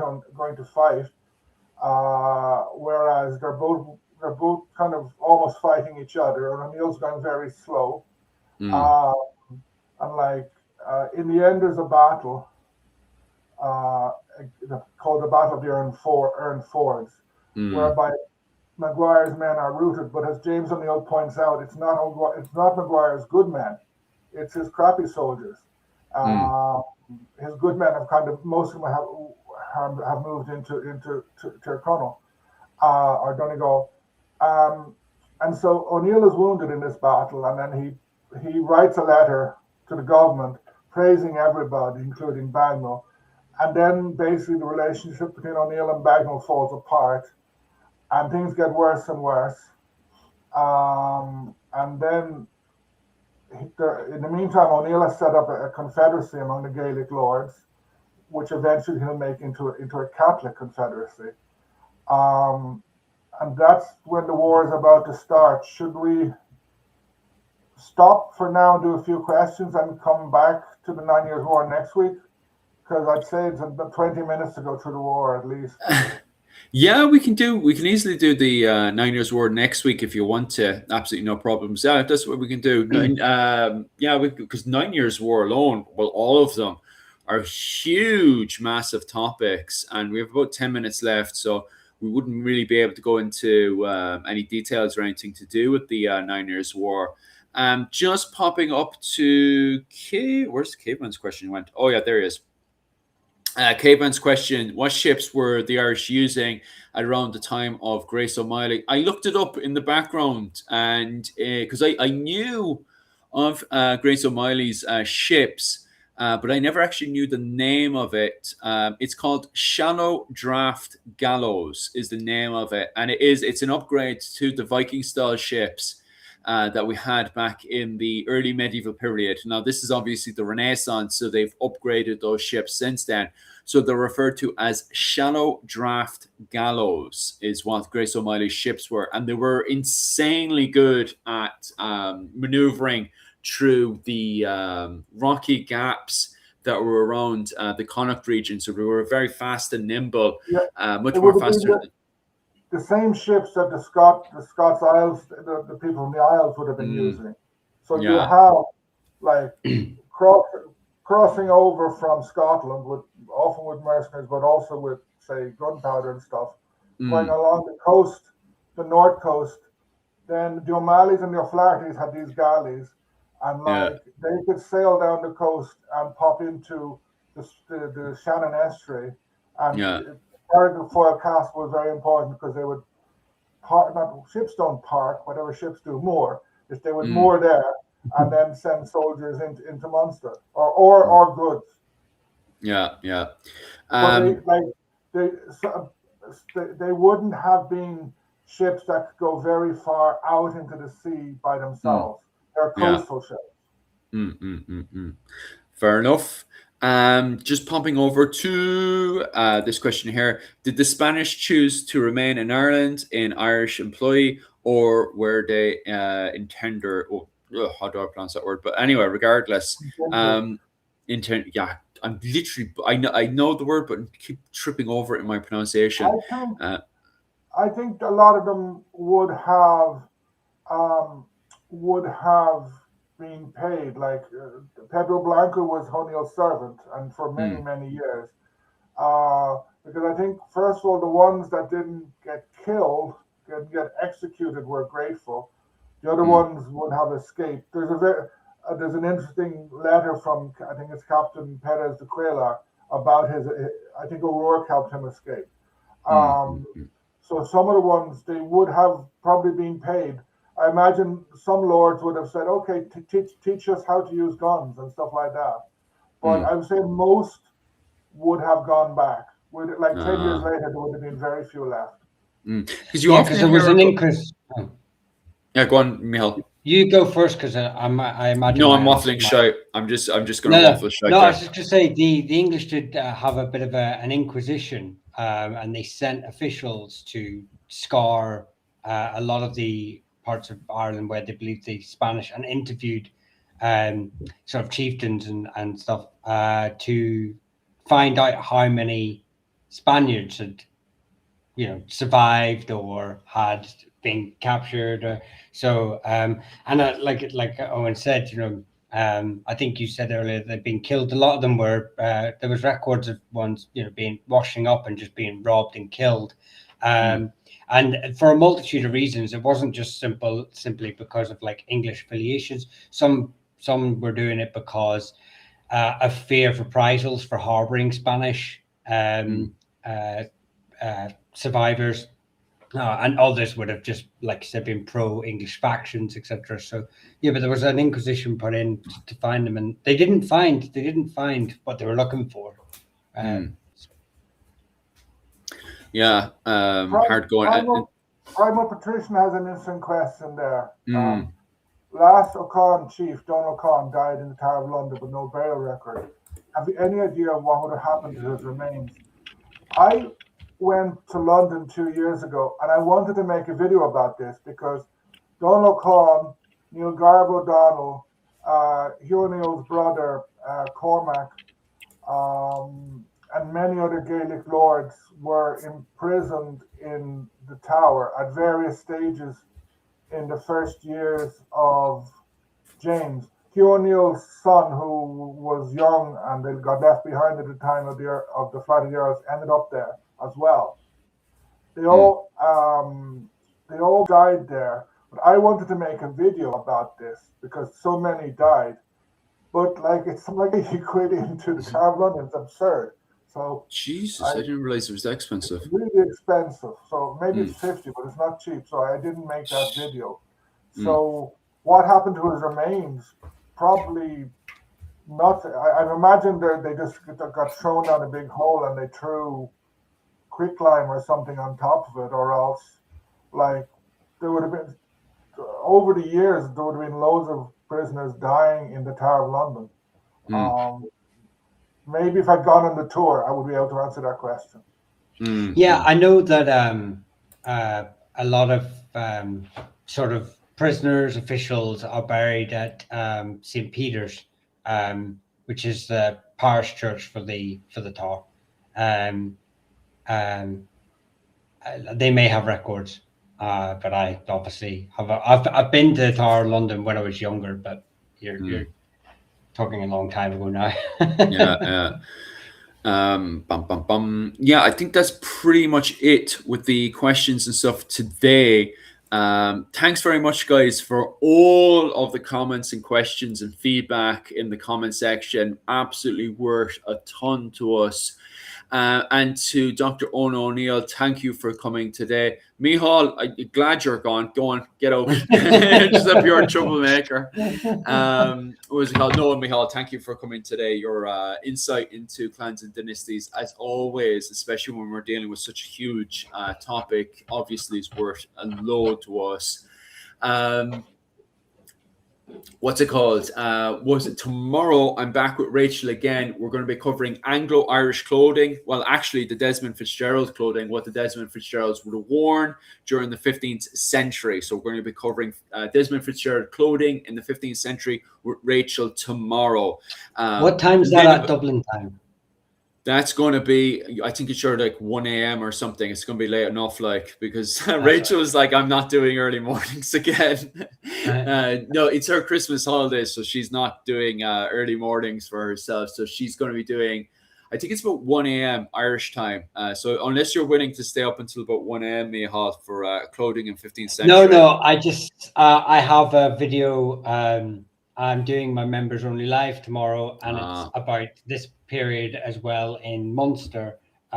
So the family's involved in it. And so I was just going to say that I didn't want us to overlap, so that anyone watching my video could then go onto yours. No. Yeah. No, so they can get a bit more context about what I'm talking about. So. Nice. Yeah, definitely send them over. I have no problems covering questions full stop. But yeah, it's going to be Rachel tomorrow for Anglo clothing. Then the Friday night, if you're living in Ireland, 9 o'clock, it will be myself, Owen O'Neill, and Micheál again covering families and clans and just having an overall discussion. So definitely come in and have your old questions and stuff, just general questions, anything to do with Irish medieval history. Definitely pop in there, or anything to do with families and dynasties and stuff. Definitely pop in for the Saturday. That'll be for the first 2 hours, and then the second 2 hours, the boys will go off to bed, and I will jump in with Rachel to cover just general medieval history. So definitely pop in questions as well. Then on top of that as well, I'm back with Mel Shields, Dr. Melissa Shields. We're going to be covering 16th century Desmond Fitzgerald clothing. So definitely have all your questions and stuff for that one. And that was Irish time on the 20th at 9 o'clock. So on the 20th at 9 o'clock, we'll be there with Dr. Melissa Shields covering Desmond Fitzgerald clothing, during the 16th century. Okay, so that's Anglo-Irish clothing, and that's going to be us then until the 24th of December, when we're going to have our Christmas special. I think Rachel wants to move the timing for that a little bit up, which might push the two poor lads to the side, because originally we were going to go for 9 o'clock, but then Rachel wants to stay in because of Christmas and stuff, so it might be a bit later. We'll see. We'll see about the time up for that one, and that will be on the 24th, on Christmas Eve. We'll have another live, and then on the 27th I'm going on holidays. Bye, lads. So my Christmas holiday starts on the 27th, which is just slightly after, because Christmas will be on the 26th, so I'll be in Okinawa on the 26th, and then on the 27th I'll be going off to mainland Japan. I think myself and the wife want to look at Jesuits and all this kind of stuff as well. Trading to do with Europe and Japan on mainland, but that's our own business. We'd be off holidaying at that point. Other than that, guys, thank you so much for all that. And of course, if you want to support my channel, definitely head on to, you can either give me a subscription here, whatever money and donations you'd like, would definitely be 100% great, especially for books going into Christmas and stuff. Definitely. Thank you for that one. And of course, I'd much rather if you pop over to my Patreon at Irish Medieval History, just because I get a much more fair cut on Patreon. And also on top of that as well, if you donate 20 quid, you can easily hop into my classes as well. I do classes every Sunday, and that's 20 quid a month. Definitely well worth it. This weekend on the Sunday, we shall be covering William Marshall and Isabel de Clare. So definitely huge, massive topics we'll be covering there over on my Patreon. Dr. Owen O'Neill, how can our viewers support you? Oh, you could watch my videos and click like, leave comments. Tomorrow, I'm actually having a live stream at 7 o'clock, just questions and answers about Irish history. Nice. And hopefully on Sunday, I'm bringing out a long video. I'm trying to do something different, a walk and talk about Valencia history. So yeah. The sun came out for 2 days, for like a day and a half. I tried to run around in between showers filming. And then I have a buy me a coffee account. Oh yeah. And it's my birthday next Tuesday, so if you want to buy me a beer, that's fine. That'd be a nice one. Although beer's gone up in Ireland, hasn't it, with the housing crisis and stuff. So yeah, sadly we're not living in an era where a beer is how much was it? It used to be like 90 cents and stuff back in the day, and now it's like almost the equivalent of $10 in Ireland. It's absolutely ridiculous now these days. No, I think it's less than €6 down here. I mean, Guinness is cheaper. Absolutely wild. Anyway, we won't bother asking Michal. He'll say something about some live stream or something, or some private event or something. I don't know. Michal, what are you running there? What's going on? No, just if you're a sport channel, like come across, get the members on YouTube, and we do a members only live every Thursday. This week we're doing, if you want to see what that sort of consists of, I did make last week's one free for anyone to view, so you can get an idea. But this week we're covering this period again, but primarily just focusing on Munster and the families involved in it, so as many families as we can get involved in it. So I will be it's normally somewhere between 10 and 11, so keep your notifications on. So it'll be after Owen's live, so if you're looking for a night filled of Irish history, you can get Owen's live in, you can get my live in, and then you can get Philip's live at 1 a.m. So because it'll be finished just for 1. So if we tried to plan this, it would have been impossible.